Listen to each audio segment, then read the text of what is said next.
Est-ce que le jour de Shabbat, on a le droit, après qu'on a fait un thé, comme il y a le thé, il y a le sachet de thé qui est aussi avec des gouttes de thé, est-ce qu'on a le droit d'appuyer sur le sachet pour que les gouttes qui sont à l'intérieur sortent? Alors, il faut savoir qu'il y a un problème de borer dans ça, puisque le sachet, exprès, il est là pour garder les grains, le thé, et pour séparer avec l'eau. Donc, si jamais on va appuyer sur le sachet, automatiquement, ça va être borer bakeli.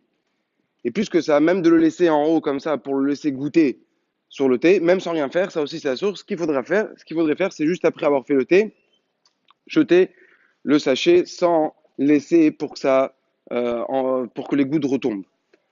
Deuxième là, est-ce que Shabbat aurait un problème de arranger, après qu'on a fait la vaisselle, ranger tous les ustensiles qu'on a fait, tous les fourchettes, cuillères, etc., couteaux.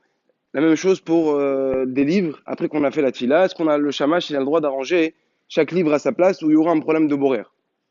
Alors c'est une shela où tu vas dans Rabbi Omer, Rabbi Ovadia Yosef, il ramène là-bas plusieurs siroufim, plusieurs sfekot pour permettre. Premièrement, alors bien tous les plusieurs sfekot qu'on va faire, bien que la lacha elle n'est pas comme ça, mais on émet saref en même temps. Premièrement, il y a une marloquette. Est-ce que borer, c'est que dans quelque chose qui pousse de la terre, du manger, etc. Mais quelque chose qui ne pousse pas de la terre, il n'y a pas borer.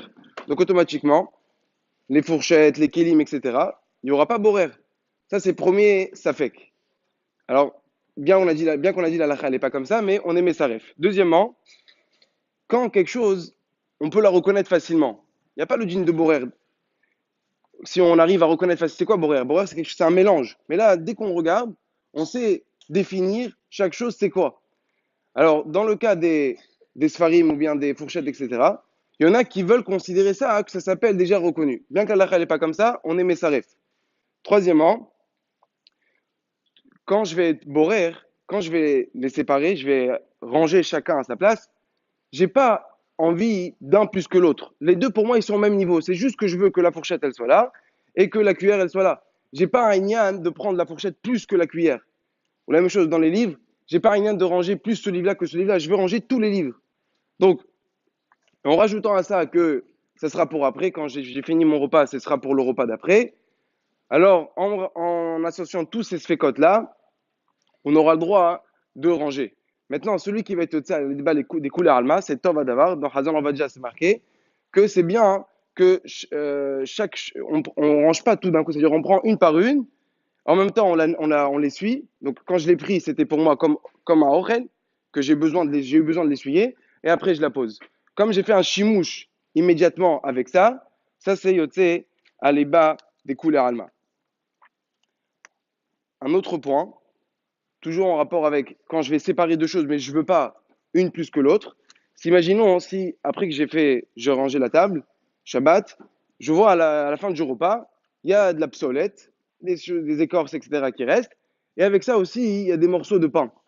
Alors maintenant, il y a une psolette que je vais jeter, mais il y a les morceaux de pain que je ne vais pas jeter. C'est sûr de jeter le pain, c'est cracher la haniout. Donc je vais le mettre dans un sac à part. Est-ce qu'il y aura un problème de borer? Puisque là, quand je vais prendre le pain, je vais séparer le bon du mauvais, mais c'est pas pour tout de suite, puisque je vais pas manger ce pain-là. Alors il faut savoir que c'est une marloquette. Il y a une dera qui m'attira. Pourquoi? Parce que, comme on l'a dit, comme c'est juste pour les séparer, mais c'est pas pour le manger tout de suite. Mais bien que et en plus que ça, ça s'appelle les deux psolettes. C'est encore mieux que le cas du livre, parce que le cas du livre, les deux, ça s'appelle orel que je sépare. Mais là, les deux, ça s'appelle psolette, sauf que pour le caveau du pain, je le sépare à part. Alors là, la chal est marassé, c'est moutard de faire ça. Surtout, on aimait sa ref, parce que c'est pour le caveau du lehem. Dans ce cas-là, ça serait moutard. Un dernier point, parfois après le repas de Shabbat, on a fait une salade, et dans cette salade-là, il y a du jus. Et si on va la laisser comme ça pour le lendemain, ça va perdre sa fraîcheur. La salade, elle va perdre le goût. Est-ce qu'on aura le droit de jeter justement juste le jus pour garder la salade bien comme il faut? Alors, il faut savoir que ça, c'est borer mamash. Pourquoi? Parce que quand on fait ça, c'est psolet mitoch ochel.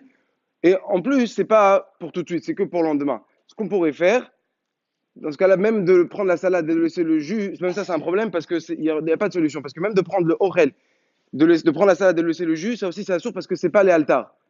Dans quel cas on pourrait le faire? Si jamais on va le séparer, mais on va manger juste après de cette salade-là. Dans ce cas-là, ça s'appelle Orel Mitor Psolet. Yeshem Adanu Rahmata